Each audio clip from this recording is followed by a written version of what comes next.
Faites-vous partie de ces personnes qui ont une armoire pleine à craquer de vêtements, avec en apparence un large choix de vêtements, mais qui restent toujours insatisfaites de ce qu'elles ont, qui trouvent que rien ne leur va, qui n'ont jamais rien à se mettre, qui continuent d'acheter, d'accumuler des vêtements pour au final ne porter que 20% d'entre eux.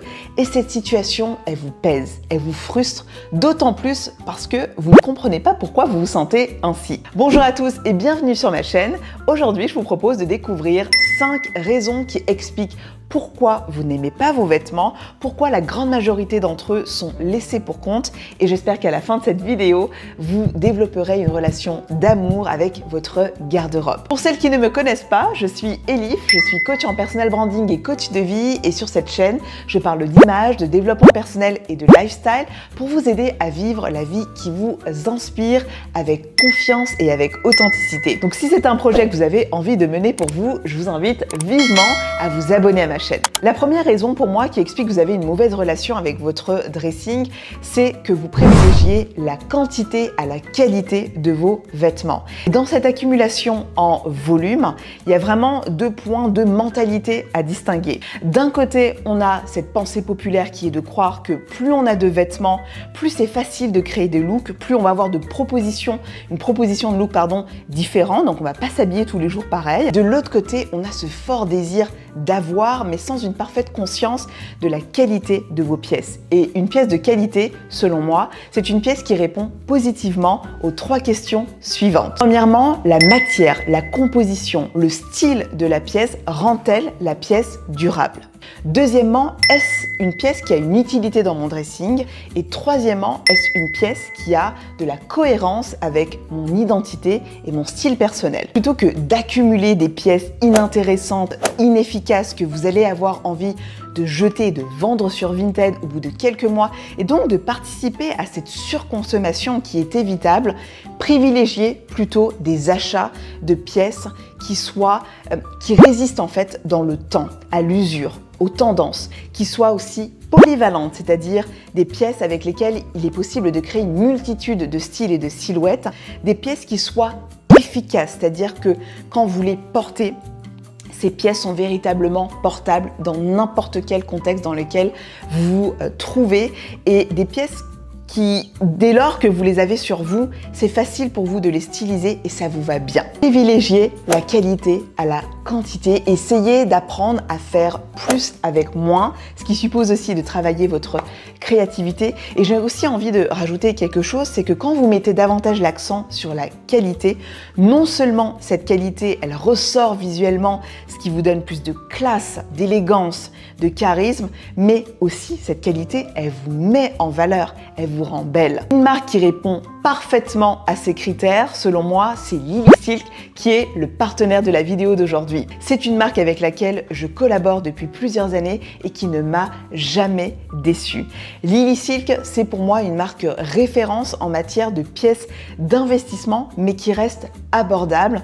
Ils ont une expertise dans la fabrication de soie et de cachemire, donc ils ont une production plutôt avec des fibres naturelles, ce qui en fait une marque éco-responsable. Et sur leur site, vous avez un large choix de produits mode, des blouses, des chemises, des jupes, des robes, des pantalons, mais aussi maison. Et ce qui est hyper intéressant, c'est que leurs produits en fait ont vraiment un style intemporel qui dégage quelque chose de très féminin et élégant, exactement comme j'aime.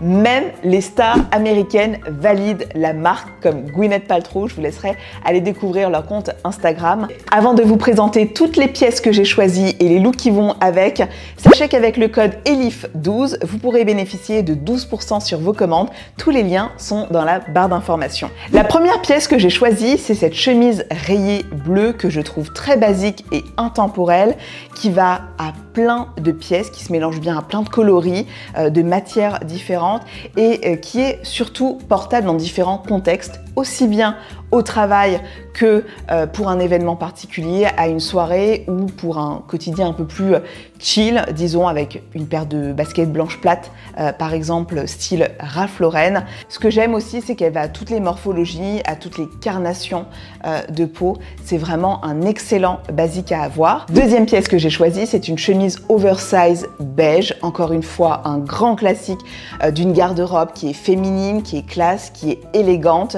C'est vraiment indémodable. Ça va avec tout. Ça se porte très bien pour un look pour aller au travail avec un jean long évasé ou avec un pantalon noir comme je l'ai fait. Et puis ça va aussi très bien, moi j'aime beaucoup faire ça, avec dans un total look en fait en soie, avec une jupe en soie, quelque chose comme ça peut être très sympa. Même l'hiver, vous pouvez rajouter par-dessus un petit pull sans manches ou un blazer, ça peut être très sympa aussi. Vous avez plusieurs coloris disponibles sur le site. La dernière pièce que j'ai choisie, c'est un débardeur en soie beige. Je vous avoue que j'avais vraiment besoin de cette pièce dans mon dressing, tout simplement parce que je la considère comme un must-have. C'est vraiment une pièce qui peut vous servir tout au long de l'année. L'été par exemple, on est dans la saison des mariages, donc intégré dans un costume, dans un ensemble smoking blanc, ça peut être très très sympa. Moi j'aime beaucoup aussi la porter avec une jupe en soie pour un look voilà, assez occasionnel, disons, ça peut être très très joli. Le reste de l'année, pourquoi pas, notamment avec la saison automnale qui arrive, avec un blazer noir pour aller au bureau ou bleu marine, ça peut être très sympa. Voilà, mais ce genre de débardeur, franchement, c'est hyper utile.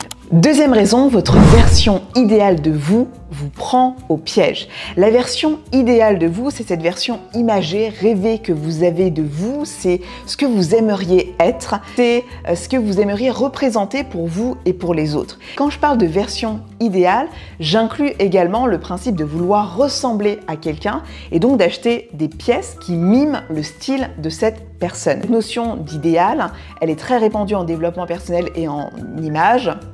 Je l'utilise aussi dans mes coachings. Elle est utile et aidante parce que elle dit des choses sur votre nature, elle vous donne une certaine direction, une certaine orientation. Mais attention, elle peut aussi représenter un piège quand elle est mal travaillée et surtout quand elle est malhonnête.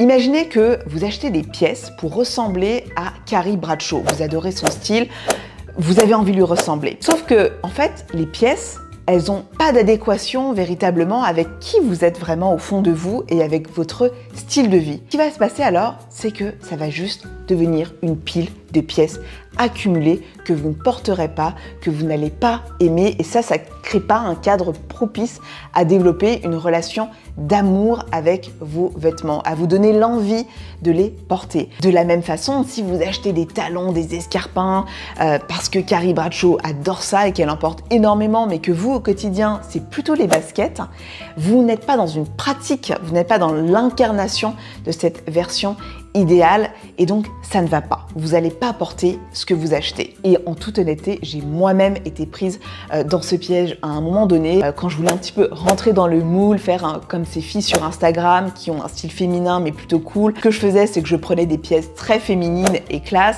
que je mixais avec d'autres pièces plus masculines comme des blazers oversize ou des baskets. Et tout ça pourquoi? Pour camoufler un trait de personnalité que j'étais gênée d'exprimer et qui pourtant fait véritablement partie de ma nature profonde, qui est sérieux et coquette. Et au final, qu'est-ce qui s'est passé? Ma vraie nature a repris le dessus.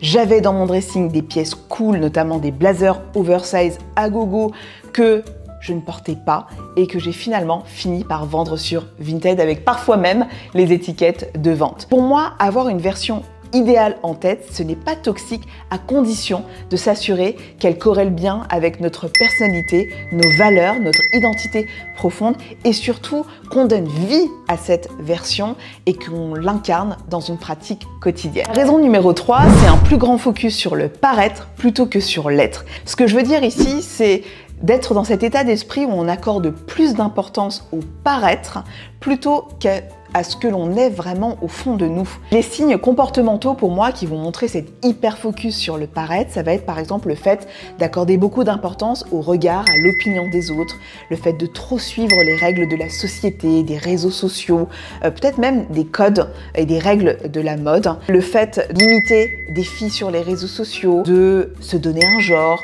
d'utiliser les vêtements comme un outil de rébellion, comme l'expression d'un message, d'un combat que l'on a. En vous comportant ainsi, vous allez avoir un dressing qui se remplit de pièces en déconnexion avec votre vrai vous, votre vrai être. À moyen et à long terme, ça va vous mettre dans un état d'insatisfaction, de frustration vis-à-vis de votre garde-robe. Et j'ai même envie d'aller plus loin, mais de malheur, car connaissant les femmes, vous êtes capable on est capable même de se dire « ça me rend pas heureuse, je me sens malheureuse à cause de ça ». Et c'est là aussi on se rend compte que le vêtement n'est pas si futile qu'on veuille nous le faire croire, c'est un véritable support identitaire et psychologique. Pour moi, il est absolument primordial et fondamental de faire ce travail en profondeur de connaissance de soi, de connaissance de son style afin d'avoir la garde-robe la plus honnête et la plus fidèle à soi et à sa nature. Quand vous savez ce que vous voulez dire à travers vos vêtements, quand vous savez